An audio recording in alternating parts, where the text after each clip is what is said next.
ओम शांति, ओम शांति, ओम शांति। आज 6 जून 2025, 6/6/2025। प्रातः मुरली ओम शांति। बाप दादा मधुबन कहाँ बैठे हैं? मधुबन में बाप दादा के सम्मुख। बुद्धि से पहुंच जाए डायमंड हॉल। आज की मीठी मधुर मुरली में बाबा ने बताया कि पढ़ाई सोर्स ऑफ इनकम, कमाई का आधार है। तो भविष्य में जो हमें ऊंच पद पाना है वह भी किससे मिलेगा? पढ़ाई से। तो ये पढ़ाई है जो हमें तमो प्रधान से सतो प्रधान बना देती है, जो कोड़ी से हीरे तुल्य बना देती है, जो बेगर से प्रिंस बना देती है। तो बाबा कहते कि हमें क्या करना है? अपनी अवस्था को एक रस बनाना है और देही अभिमानी बनने का अभ्यास करना है। साथ ही बाबा ने कहा कि भक्ति की जो पढ़ाई है, भक्ति मार्ग में हम कितना भी किसी की भक्ति करें लेकिन हमें राजाई प्राप्त नहीं होती, लेकिन राजयोग की पढ़ाई से हमें राजाई प्राप्त होती है, हम विश्व के मालिक बनते हैं। तो इस पढ़ाई को बहुत ही प्रेम से पढ़ना है और दूसरों को भी पढ़ाना है। सुनते हैं आज के डायरेक्ट ईश्वरीय महावाक्य। ओम शांति। गोल्डन वर्शन से आज के बाबा कहते, मीठे बच्चे, भविष्य ऊंच घराने में आने का आधार है पढ़ाई। इस पढ़ाई से ही तुम बिगर टू प्रिंस बन सकते हो। भविष्य ऊंच घराने में आने का आधार है पढ़ाई। इस पढ़ाई से ही तुम बेगर टू प्रिंस बन सकते हो। आज की मुरली से प्रश्न है, गोल्डन स्पून इन माउथ 2 प्रकार से प्राप्त हो सकता है। कैसे? कहते हैं ना कि वो तो सोने की चम्मच लेकर आया है। तो गोल्डन स्पून इन माउथ 2 प्रकार से प्राप्त हो सकता है। कैसे? बाबा उसको एक्सप्लेन कर रहे हैं। कहते कि एक भक्ति में दान पुण्य करने से, दूसरा ज्ञान में पढ़ाई से। भक्ति में दान पुण्य करते हैं तो राजा या साहूकार के पास जन्म लेते हैं, लेकिन वह हो गया हद का। तुम ज्ञान में पढ़ाई से गोल्डन स्पून इन माउथ पाते हो। यह है बेहद की बात। भक्ति में पढ़ाई से राजाई नहीं मिलती। यहाँ जो जितना अच्छी रीति पढ़ते हैं उतना ऊंच पद पाते हैं। ओम शांति। माना मैं शांत स्वरूप आत्मा हूँ, शांति मेरा स्वधर्म है। बाबा कहते, मीठे बच्चे अब घर वापस जाना है। ओम शांति। मीठे मीठे सिक्की लदे बच्चों को रूहानी बाप बैठ समझाते हैं। इनको कहा जाता है रूहानी ज्ञान। क्या समझाते हैं बाबा? रूहानी ज्ञान। बाप आकर भारतवासी बच्चों को समझाते हैं, अपने को आत्मा समझो और बाप को याद करो। यह बाप ने खास फरमान किया है तो वह मानना चाहिए ना। क्या फरमान किया है बाप ने? अपने को आत्मा समझो और बाप को याद करो। तो बाबा कहते मानना चाहिए ना। ऊंचते ऊंच बाप की श्रीमत मशहूर है। यह भी तुम बच्चों को ज्ञान है कि सिर्फ शिव बाबा को ही श्री श्री कह सकते हैं, वही श्री श्री बनाते हैं। श्री माना श्रेष्ठ। तुम बच्चों को अभी पता पड़ा है कि इन्हों को बाप ने ऐसा बनाया है ना, देवताओं के नाम श्री लक्ष्मी श्री नारायण, तो इनको ऐसा श्रेष्ठ, श्री माना श्रेष्ठ, किसने बनाया? जो श्री श्री है, श्रेष्ठ थे श्रेष्ठ है। तो बाबा कहते कि तुम बच्चों को ये अभी पता पड़ा है कि इन्हों को बाप ने ऐसा बनाया। हम अभी नई दुनिया के लिए पढ़ रहे हैं। नई दुनिया का नाम ही है स्वर्ग, अमरपुरी। महिमा के लिए नाम बहुत हैं, कहते भी हैं स्वर्ग और नर्क। फलाना स्वर्गवासी हुआ तो गोया नर्कवासी थे ना, परंतु मनुष्यों में इतनी समझ नहीं है। स्वर्ग, नर्क, नई दुनिया, पुरानी दुनिया किसको कहा जाता है? कुछ भी जानते नहीं है। बाहर का भबका कितना है। तुम बच्चों में भी थोड़े हैं जो समझते हैं बरोबर हमको बाप पढ़ाते हैं। थोड़े हैं यहाँ पर आने वाले भी जो ये समझते हैं, निश्चय बुद्धि है कि बाप हमको पढ़ाते हैं। अब जिसको निश्चय होगा उसको पढ़ाई का बहुत कदर होगा, स्वाभाविक है ना। तो बाबा कहते कि हम बाहर का भबका कितना है, तुम बच्चों में भी थोड़े हैं जो समझते हैं कि बरोबर हमको बाप पढ़ाते हैं। हम यह लक्ष्मी नारायण बनने के लिए आए हैं। हम बेगर टू प्रिंस बनेंगे। पहले पहले हम जाकर राजकुमार बनेंगे। यह पढ़ाई है ना। बेगर टू क्या बनेंगे? प्रिंस बनेंगे। बेगर माने हम कोड़ी तुल्य हो गए। हमने ही खुद कहा कि मुझ निर्गुणहारे में कोई गुण नहीं है, क्योंकि सुख, शांति, प्रेम, आनंद, ज्ञान, शक्ति और पवित्रता जो आत्मा के गुण हैं उनसे आत्मा बेगर हो गई है। और बाप आया है हमें क्या बनाने? प्रिंस। प्रिंस माना सर्वगुण संपन्न, 16 कला संपूर्ण, संपूर्ण, निर्विकारी, मर्यादा पुरुषोत्तम, जो गायन है। तो वो हमें बना रही, इसलिए कहा बेगर टू प्रिंस। तो बाबा कहते हैं कि पहले पहले हम जाकर बच्चे क्या है बनेंगे? राजकुमार बनेंगे।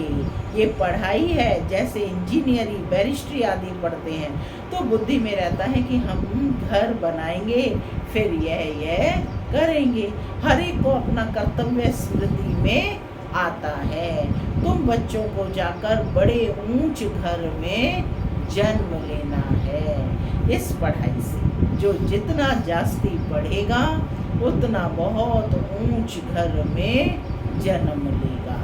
राजा के घर पे जन्म ले, फिर राजाई चलानी है। गाया भी जाता है ना, गोल्डन स्पून इन माउथ, माने सोने की चम्मच लेकर के पैदा हुआ है ना। तो एक तो ज्ञान द्वारा यह गोल्डन स्पून मिलती है, इन माउथ मिल सकता है। दूसरा अगर दान पुण्य अच्छी रीति करें तो भी राजा के पास जन्म मिलेगा। वह हो गया हद का, और यह है बेहद का। हर एक बात अच्छी रीति समझो। कौन कह रहा है? परम पिता शिव परमात्मा टीचर बनकर बच्चों को समझाने दे रहे हैं कि हर बात अच्छी रीति समझो, कि गोल्डन स्पून इन माउथ कैसे है। और दूसरा, भक्ति मार्ग में भी दान पुण्य करने से राजघराने को जन्म लेते हैं। तो बाबा कहते हैं वह भी समझो, लेकिन वो हद का है और यह बेहद का है। कुछ भी समझ में ना आए तो बाबा कहते पूछ सकते हो, नोट करो। ये बातें बाबा से पूछना है। मुख्य है ही बाप के याद की बात। बाकी कोई संशय आदि है तो उनको ठीक कर देंगे। यह भी बच्चे जानते हैं कि जितना भक्ति मार्ग में दान पुण्य करते हैं तो साहूकार के पास जन्म लेते हैं। जो कोई बुरा कर्म करते हैं तो फिर ऐसा जन्म मिलता है। कोई कोई का तो ऐसा कर्म बंधन है जो बात मत पूछो।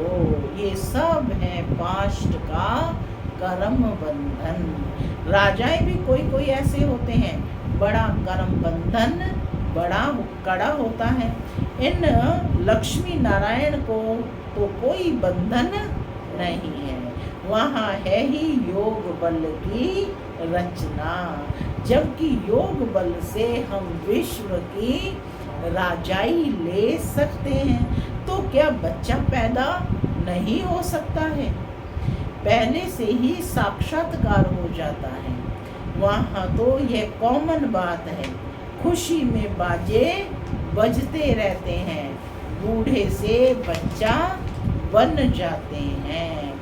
महात्मा से भी बच्चे को जास्ती मान दिया जाता है, क्योंकि वह महात्मा तो फिर भी सारी लाइफ पास कर बड़ा हुआ है, विकारों को जानते हैं, लेकिन छोटे बच्चे नहीं जानते, इसलिए महात्मा से भी ऊंच कहा जाता है। वहाँ तो सब महात्मा है, सतयुग में तो सब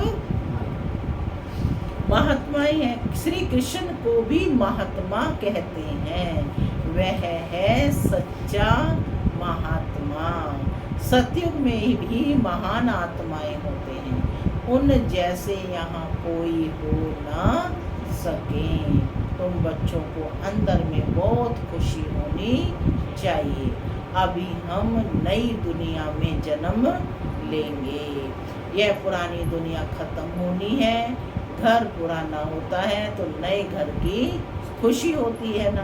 कितने अच्छे अच्छे मार्बल आदि के घर बनाते हैं। जैनी लोगों के पास पैसे बहुत होते हैं, वह अपने को हद ऊंच कुल के समझते हैं। जैनी लोग अपने को ऊंच कुल के समझते हैं। वास्तव में यहाँ कोई ऊंच कुल तो है नहीं। ऊंच कुल में शादी के लिए घर ढूंढते हैं, वहाँ कुल आदि की बात नहीं होती। वहाँ तो एक ही देवी देवता का कुल होता है। वहाँ कौन सा कुल है? एक ही कुल है, सभी देवी देवताएं हैं। तो बाबा कहते हैं वहाँ तो एक ही देवी देवताओं का कुल होता है, दूसरा ना कोई। इसके लिए तुम संगम पर अभ्यास करते हो कि हम एक बाप के बच्चे सब आत्मा हैं। आत्मा है फर्स्ट, पीछे है शरीर। दुनिया में सब देह अभिमान में रहते हैं, तुमको अभी देही अभिमानी बनना है। गृहस्थ व्यवहार में रहते अपनी अवस्था को जमाना है। बाबा को कितने बच्चे हैं, कितना बड़ा गृहस्थ है, कितने ख्यालात रहते होंगे। मैंने ब्रह्मा बाबा को 300 आत्माएं थी, तो कितना बड़ा गृहस्थ है और अपनी अवस्था को भी जमाना है। बाबा को कितने बच्चे हैं, कितना बड़ा गृहस्थ है, कितने ख्यालात रहते होंगे। इनको भी मेहनत करनी पड़ती है। मैं कोई सन्यासी नहीं हूँ, बाप ने इनमें प्रवेश किया है। ब्रह्मा विष्णु शंकर का चित्र भी है ना। ब्रह्मा है सबसे ऊंच, तो उनको छोड़ बाप किस में आएंगे। विचारणीय है ना कि ब्रह्मा ही सबसे ऊंच है, तो बाबा और कौन सा रथ लेंगे? ब्रह्मा का ही रथ लेंगे ना। ब्रह्मा कोई नया पैदा नहीं होता है। देखते हो ना इनको कैसे मैं एडॉप्ट करता हूँ। तुम कैसे ब्राह्मण बनते हो, इन बातों को तुम ही जानो और ना जाने दो। और क्या जाने? कहते हैं यह तो जवाहरी था, इनको तुम ब्रह्मा कहते हो। उनको क्या पता इतने ब्राह्मण ब्राह्मणियाँ कैसे पैदा होंगे। एक एक बात में कितना समझाना पड़ता है। यह बहुत गुह्य समझने की बातें हैं ना। यह ब्रह्मा व्यक्त और वह अव्यक्त, यह पवित्र बन फिर अव्यक्त हो जाते हैं। यह कहते हैं मैं इस समय पवित्र नहीं हूँ, ऐसा पवित्र बन रहा हूँ। प्रजापिता तो यहाँ होना चाहिए ना, नहीं तो कहाँ से आए। बाप खुद समझाते हैं मैं पतित शरीर में आता हूँ। जरूर इनको ही प्रजापिता कहेंगे, सूक्ष्म वतन में नहीं कहेंगे। वहाँ प्रजा क्या करेगी? यह इंडिपेंडेंट पवित्र बन जाते हैं। जैसे यह भी पुरुषार्थ करते हैं, वैसे तुम पुरुषार्थ कर इंडिपेंडेंट पवित्र बन जाते हो। विश्व के मालिक बनते हो ना। स्वर्ग अलग, नरक अलग है। अभी तो कितना टुकड़ा टुकड़ा हो गया है। 5000 वर्ष पहले की बात है, जबकि इनका राज्य था। किनका? लक्ष्मी नारायण का राज्य। वो लोग फिर लाखों वर्ष कह देते हैं। ये बातें समझेंगे भी वही जिन्होंने कल्प पहले समझा होगा। तुम देखते हो यहाँ मुसलमान, पारसी आदि सब आते हैं। खुद मुसलमान फिर हिंदुओं को नॉलेज दे रहे हैं। वंडर है ना, है ना? जो आत्माएं दूसरे धर्म में कन्वर्ट हो गई हैं, वो आत्माएं बाप को पहचानेंगी और आएंगी। तो बाबा कहते हैं कि अपने इस ज्ञान में मुसलमान भी, पारसी भी, है ना, अनेक धर्मों की आत्माएं, सिख धर्म की भी आकर के ज्ञान ले रही हैं और वो फिर हिंदुओं को समझा रही हैं। बहुत अच्छे से ज्ञान समझा, क्योंकि कौन है वो आत्माएं? कल्प पहले वाली आत्माएं हैं। तो बाबा कहते वंडर है ना। समझो कोई सिख धर्म के हैं, वह भी बैठ राजयोग सिखलाते हैं। जो कन्वर्ट हुए हैं वह फिर ट्रांसफर हो देवता कुल में आ जाएंगे। सैपलिंग लगता है तुम्हारे पास, क्रिश्चियन पारसी भी आते हैं, बोधी भी आएंगे। तुम बच्चे जानते हो जब समय नज़दीक आएगा तब चारों ओर से हमारा नाम निकलेगा। एक ही भाषण तुम करेंगे तो ढेर तुम्हारे पास आ जाएंगे। सबको स्मृति आ जाएगी कि हमारा सच्चा धर्म यह है। जो हमारे धर्म के होंगे वह सब आएंगे तो सही ना, है ना? बाबा कहते जो देवकुल की आत्माएं हैं तो वो आएंगी अपने धर्म में लौट करके। लाखों वर्ष की बात नहीं है। बाप बैठ समझाते हैं तुम कल देवता थे, अभी फिर देवता बनने के लिए बाप से वर्षा ले रहे हो। तुम सच्चे सच्चे पांडव हो। पांडव अर्थात पंडे, वो है जिस्मानी पंडे और तुम ब्राह्मण हो रूहानी पंडे। आज अपने को सम्मान देकर इसका अभ्यास करेंगे।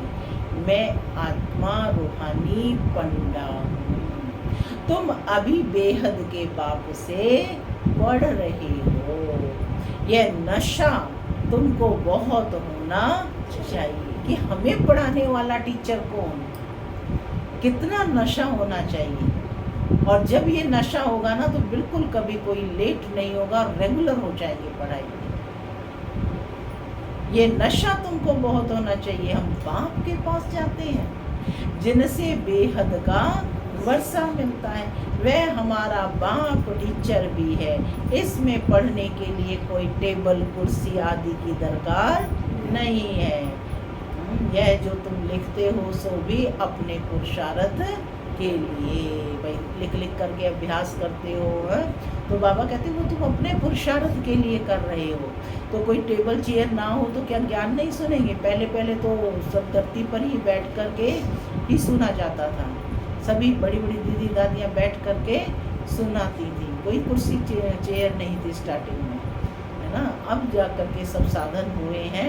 लेकिन बाबा कहते कि वह हमारा बाप टीचर भी है। इसमें पढ़ने के लिए कोई टेबल कुर्सी आदि की दरकार नहीं।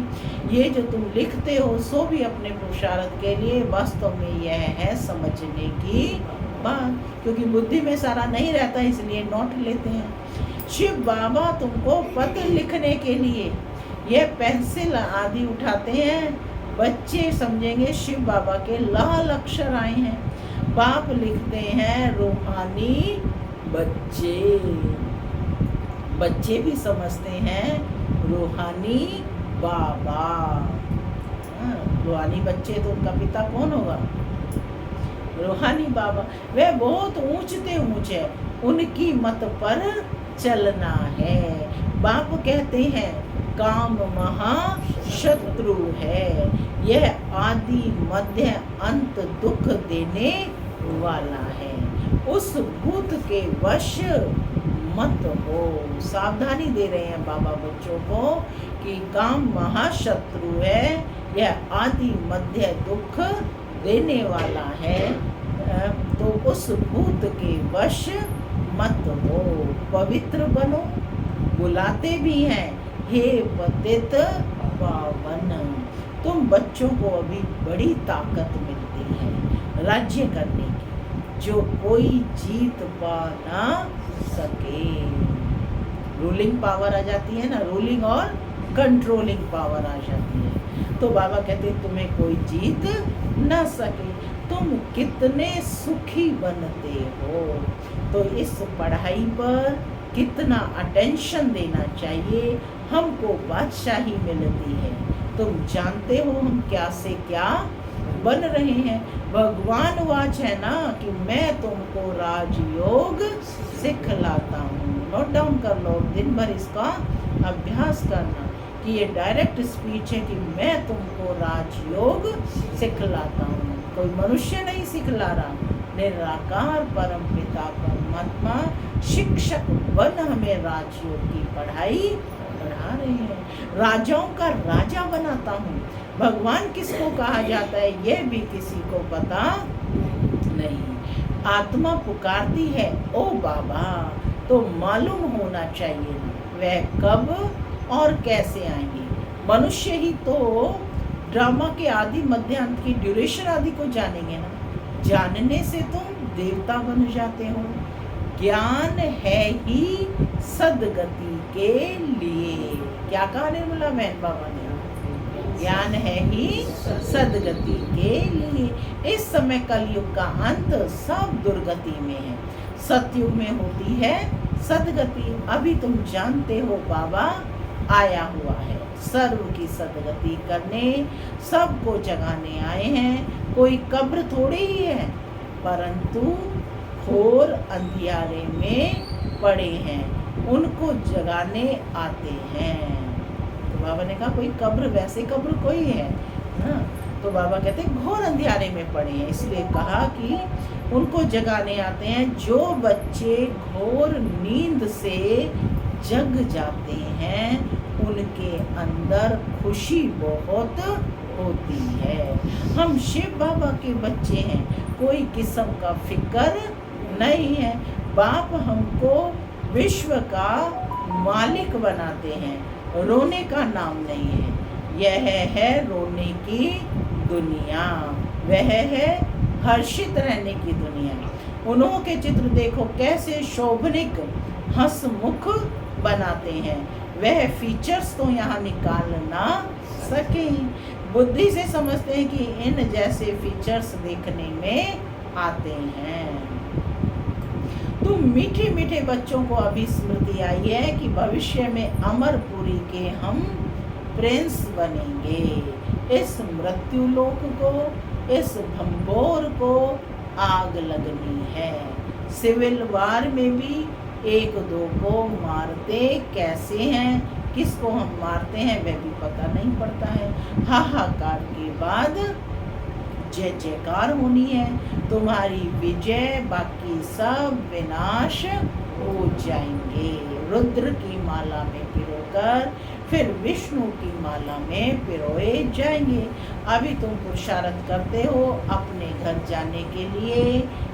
भक्ति का कितना फैलाव है, जैसे झाड़ के अनेक पत्ते होते हैं वैसे भक्ति का फैलाव है। बीज है ज्ञान, बीज कितना छोटा है। बीज है बाबा।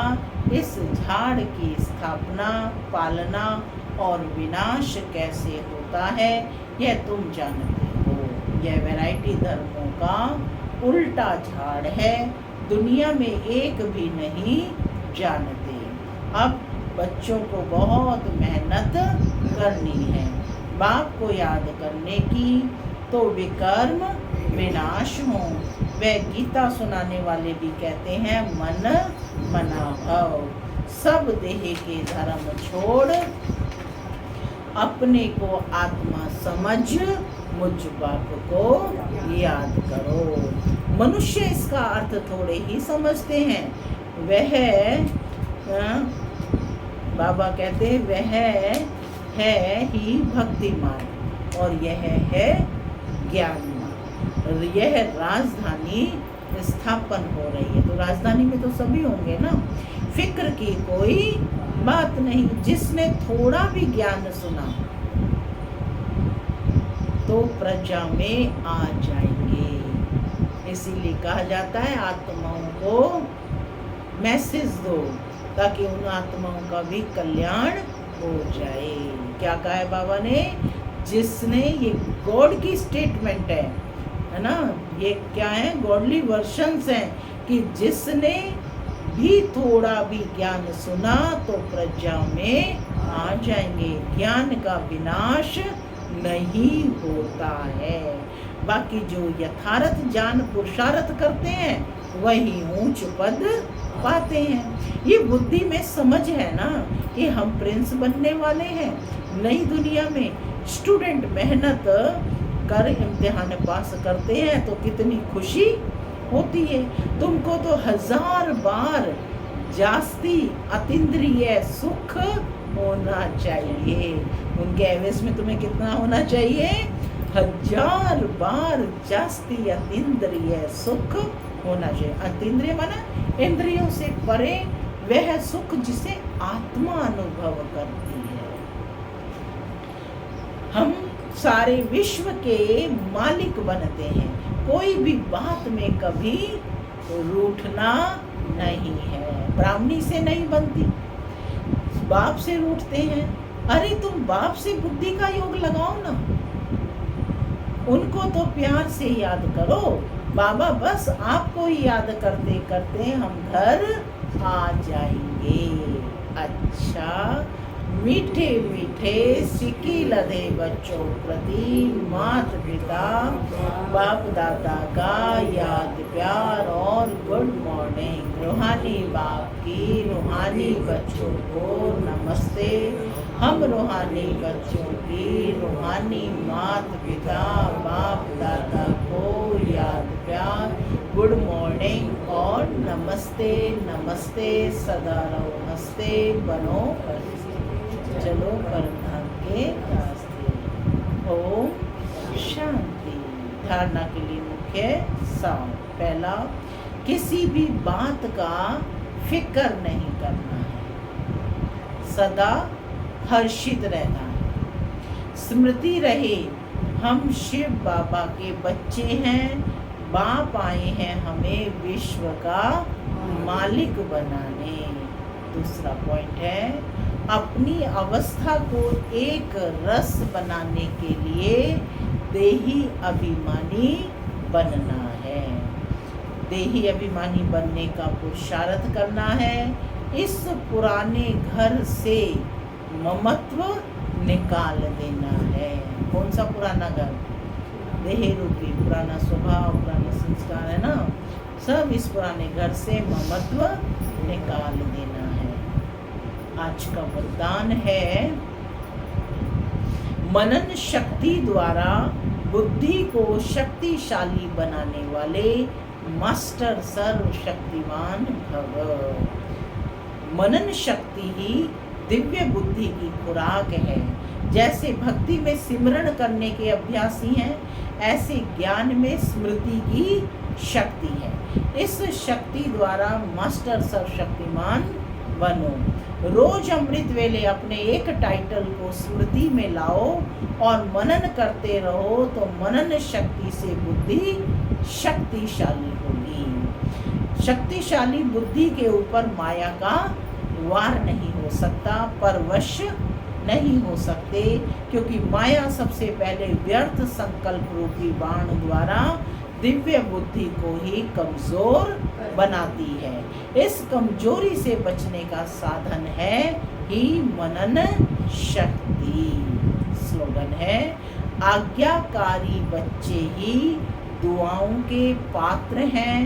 दुआओं का प्रभाव दिल को सदा संतुष्ट रखता है।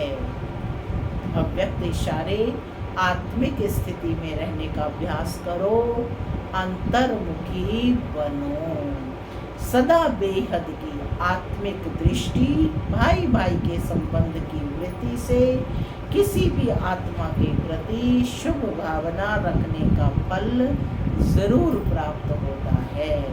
इसलिए पुरुषार्थ से थको नहीं, दिल शिकस्त भी नहीं बनो। निश्चय बुद्धि हो, मेरेपन के संबंध से न्यारे हो, शांति और शक्ति का सहयोग आत्माओं को देते रहो। ओम शांति।